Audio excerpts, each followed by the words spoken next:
ফজর পড়ো না আজ কতদিন ধরে?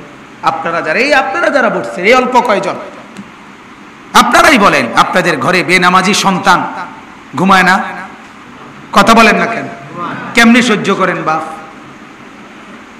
আপনাদের ঘরে ফজরের নামাজ না পড়ে বেনামাজি মেয়ে ঘুমায় না? কেমনে সহ্য করেন? আপনার কলজায় মানে কেমনে? আপনার খাবারের লোকমা উঠে কেমনে?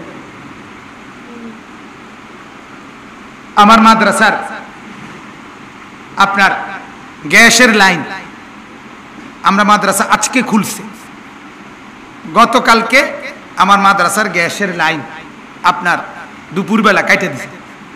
এলাকায় অনেক লাইনের অভিযান চলছে, আমাদের গ্যাসের একবারে পূর্ণ বই এবং মার্চ মাসের গ্যাস বিল সহ দেওয়া, কথা বুঝছেন? আজকে 3টার দিকে গিয়া যখন উস্তাদ গেছে মাদ্রাসা অফিসে বাখরাবাদ, ওনারা আবার রাইজার এবং মিটার টিটার সব ফিরাই দিছে এবং অনুতপ্ত হয়েছে যে আমরা আসলে হুজুর বুঝি নাই। হ্যাঁ, তো কিন্তু আমি বুঝাইতে চাচ্ছি যে ওই কালকের দুপুর থেকে আসর থেকে নিয়ে জোহরের পর থেকে নিয়ে আজকে অফিসে গিয়ে 4টার দিকে আমার এই কথাটা বলার আগ পর্যন্ত যে হুজুর এটা দিছে ফিরাইয়া, বিশ্বাস করেন আমি ঠিক মতো রাতেও ঘুমাইতারি নাই, সকালেও ঘুমাইতারি নাই। আমার সারাক্ষণ টেনশন এটা, আহা আমার মাদ্রাসায় 310 জন ছাত্র আজকে খুলবো, হ্যাঁ আমার এতটি ছাত্র আইব, আমার কি অবস্থা হইব? আমার এই বাচ্চাদের রান্নাটা কেমনে রান্না?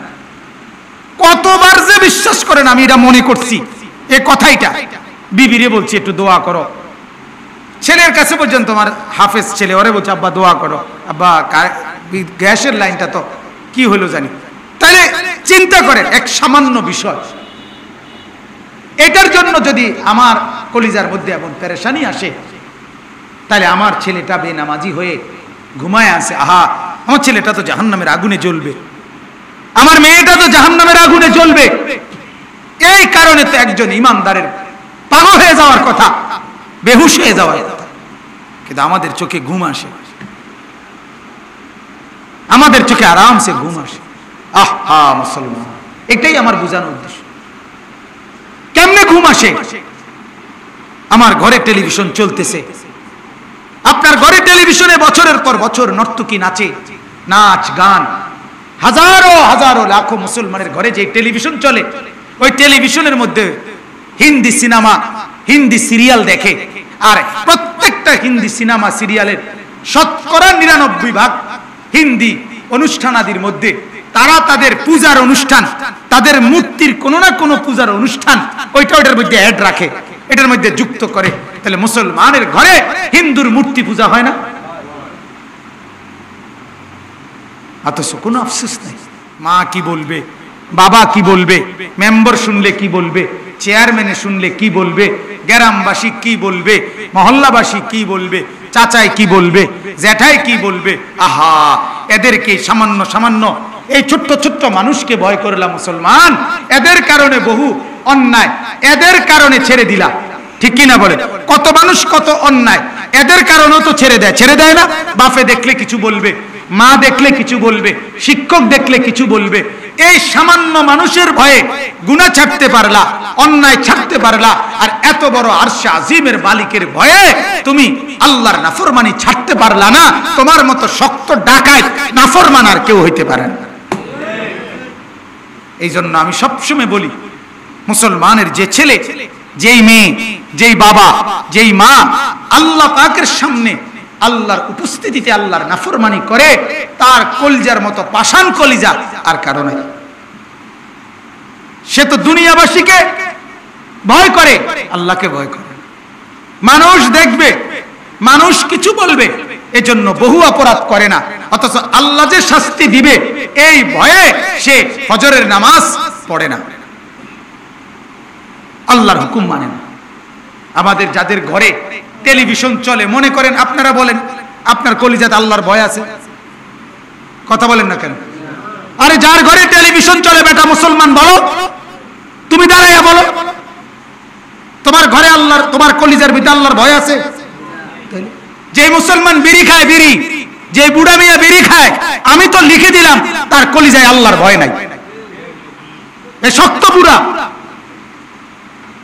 পাষাণ, তার ভিতরে আখিরাতের ভয় নাই, তার ভিতরে কবরের কোনো ভয় নাই। যদি কবরের ভয় থাকতো, যদি আখিরাতের ভয় থাকতো, যেই কাজ জীবনে কোনোদিন রাসূলুল্লাহ, সাহাবী, তাবিঈ, আউলিয়া, বুজুর্গ, হক্কানি উলামা, মুহাদ্দিস, মুফাসসির, নামাজি, আল্লাহর নেক কোন বান্দা পৃথিবীর ইতিহাসে কোনোদিন যেই বিড়ি সিগারেট খায় নাই, আপনি কেন খান? কথা বলেন না কেন? পৃথিবীর কোন দিনদার আল্লাহওয়ালা মুত্তাকি ব্যক্তির উদাহরণ দেখান। তাহলে মূল কারণটা কি? ওনার কলিজায় কি নাই? বলেন বলেন। আর নাহলে আপনি যুক্তি দেখান যে না, বিড়ি খাইবার পরেও আমার ভিতরে আল্লাহর ভয় আছে। কিভাবে, কোন যুক্তিতে সেটা বলেন। আমি তাহলে আমার কথা প্রত্যাহার করি। আমরা একবার হজের সফরে আমাদের একজন মহিলা হজ যাত্রী, আমরা সাথের বেডিরে আড়াইছে যে সময় যে রোমে উনি থাকে, আরো মেডিয়েট সিট দিছি আর ওনারে, ওই রোমের অন্যরা কইল ওই মহিলা আর মহিলার ননদ না কি জানি, মানে আরেকজন মহিলাও লগে ছিল আত্মীয়, ওই এ বেডির লগে ঝগড়া করে রাগ হইয়া ওই বাইরে গেছে হোটেল থেকে, বুঝছেন না? এখন বাইরে যে হইছে একটা কাগজ, একটা হোটেলের কার্ড অথবা পাসপোর্ট অথবা এই ভিসা অথবা হজের যেই একটা হাতের মধ্যে একটা ইয়া দেয়, আপনার চুরির মতো একটা কার্ড দেয়, কিচ্ছু নিছে না, কিচ্ছু নিছে না। রাগ উঠছে, বাইরে গেছে হাঁটতে হাঁটতে কোন দিকে, মনে করছে সাবের বাজার। সাবের বাজার মানে আমি যে এলাকায় থাকি আর এটি মনে করছি এটা কি সাবের বাজার। তো গেছে গা, আহা পাই না, পাই তো নাই, আমরা কেউ পাচ্ছি না বেডিরে খুঁজা, পাওয়ার কোনো সুযোগও তো নাই। আর এই মহিলা যে কাউরে বলবে এটা তো বোঝে না, সাধারণ মহিলা, এ তো আরবিও জানে না, কিচ্ছু জানে না। আর কেউ পাইলে যে তারে খুঁজা দিব, কি দিয়ে দিব, একটা কাগজ নাই। রাতের যখন 11টা বাজে, 11:30 বাজে, তখন এই মুআল্লিম সৌদি অফিস থেকে আমাদের যে মুআল্লিম ওনারে ফোন দিছে যে আপনার একজন যাত্রী মহিলা হাজি আমাদের এখানে আছে, মেসফালা রোডে, ওইখানে নিয়ে যান। আচ্ছা, আমরা আমাদের মুআল্লিম সাহেব গিয়া ওই বেডিরে আনছি। এখন ওইখানে উনি গিয়া অবাক হয়ে গেছে হঠাৎ যে ওনারে ফাইলো কেমনে, তারা চিনলো কেমনে যে এবারে যেটা কথা বুঝছেন না। তখন ওনারা বলছে, আরবীয় অফিসার, ওই আরবীয় বলছে ওনার কিছুই নাই। আমরা যখন দেখলাম তার কাছে কিছুই নাই, তখন শুধুমাত্র তার ফিঙ্গার, সুবহানাল্লাহ, ওই যে এয়ারপোর্টে ফিঙ্গার আগায় এমনি হাতের টিপসই দেয়, এই টিপসইয়ের সাথে তার পুরা বায়োডাটা আছে। মহিলার যখন হাতকি লাগাইছে, মেশিনে টিপসই দিছে, অটোমেটিক তার পুরা ঠিকানা, সে কোন মুআল্লিমের অধীনে কত নাম্বার কি সব ঠিকানা আসছে, ওইখান থেকে নাম্বার নিয়ে ফোন দিয়া বেডিরে বুঝাই দিছে।